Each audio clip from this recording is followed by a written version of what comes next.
On our program this week, regulating the advertising of tobacco products, the good, the bad and the ugly. Finding the funny in insurance products. What it means to be a truly connected marketer in an ever-changing consumer market. And how a washing powder brand gamified water-saving tips. I'll also bring you the story of wearable technology and how it's helped uncover the shocking truth behind sexual harassment faced by women in Brazil.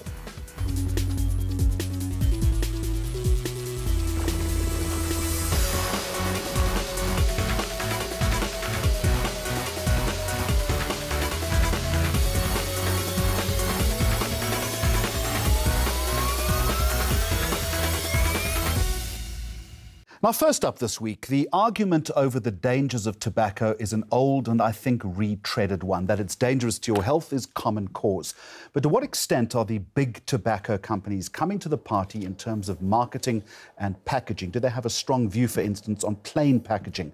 This is something that we haven't done on the programme before, and we're joined now by Andrew Newman, GM and VP at Japan Tobacco International. A very warm welcome to you, Andrew. Thank you. First of all, just on the record, first of all, as far as JTI is concerned, am I correct in saying that you're not opposed to regulatory legislation? You would support the existing legislation and also, particularly in terms of compliance with health and underage smoking? Yeah, I think we have to be quite unequivocal. JTI's position, and I think the position of the legal industry in general, is that tobacco has serious consequences for the health of the smoker.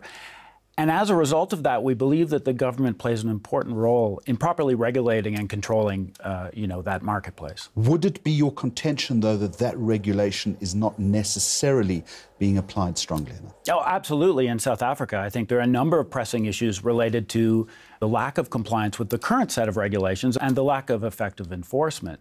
There's a number of very short-term opportunities to change the way that the South African government is approaching the issue. And when you push government or pressure government in that respect, what do they say to you? In terms of the most recent comments we're hearing, actually, they're relatively positive. We're starting to hear a lot of discussion around the illicit trade issue in South Africa. Currently, 1 in 4 cigarettes consumed are illicit. So if you were to buy a pack of cigarettes, legally there should be 17 Rand 85 in excise and VAT applicable. If you walked into the studio today, you wouldn't need to go terribly far to find a packet on sale for about 5 Rand. And I think if you're talking about particularly youth smoking and the sort of barriers to youth smoking, the price is clearly one of the most critical elements.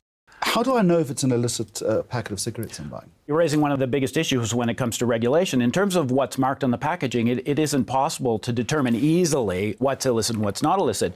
But like I said, we know... So it's a counterfeit package, in other words?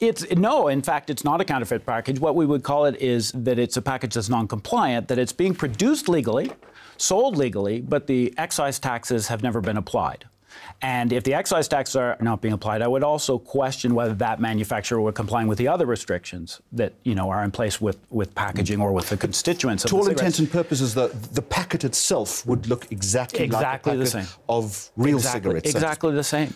Where do the illicit cigarettes come from then? To the best of our knowledge, the vast majority of them are produced domestically by domestic companies and sold legally in South Africa, and it's simply the taxman who is losing out, effectively. So you could make a number of changes really quickly. One, if SARS were to be more active in their monitoring of the manufacturers, auditing in terms of the total production and ensuring that the applicable taxes are provided. Another simple change would put a minimum selling price. So if you said, a minimum selling price, and let's use 18 Rand, the tax rate, that's the minimum rate you can sell at, then, a member of the SAPS walks into a retail store and it's immediately evident if it's below that price, that it's illicit. Okay, that's illicit cigarettes. What about plain packaging? Well, plain packaging, I think, which is in the current draft proposed regulations from the Ministry of Health, is a bigger concern. There's a couple of different areas that, I could approach that. I think that the first one I would approach at is in terms of better regulation. Is it effective? And is it practical? Australia implemented it 5 years ago, and the experience in Australia is that the smoking rate, the consumption incidence in that market has stopped declining, which is quite disturbing. Number of decades where it was declining and now has stopped.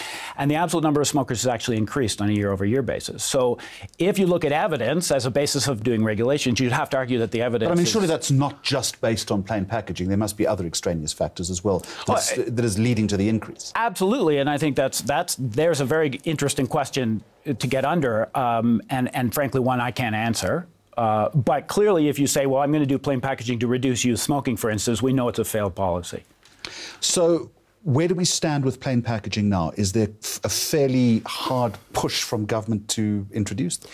Absolutely. The Minister of Health has been on record a number of times as saying that's one of his prime initiatives and that he'll see it through. It is in the current draft regulation. It is clearly the intent of the Minister of Health to move forward. So your contention that doesn't work. Are people brand loyal to particular packs? Absolutely, they're brand loyal to certain packs. And I mean, branding, obviously, every company invests in branding. Branding is an important component of what we do in the consumer goods industry. And because it reassures the customer about the quality of the product, it also allows us to differentiate the product from our competitors. And, you know, we generally accept that investment is an investment in property of an individual or a company. And clearly, what the government is saying is that we should forego our property rights in this particular case. So what's the impact if this legislation goes ahead? Well, I think, again, taking from the examples of the markets that have implemented it, what we've seen is the rate of illicit tobacco increases dramatically. So in the Australian case, it increased by 30%.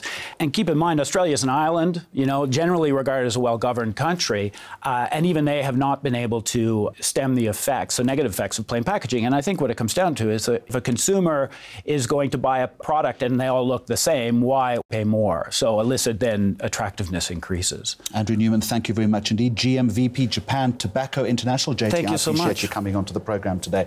This is Mags on Media. Coming up on the program, how wearable technology has helped unveil shocking truth about sexual harassment in Brazil, and also what it means to be a truly connected marketer.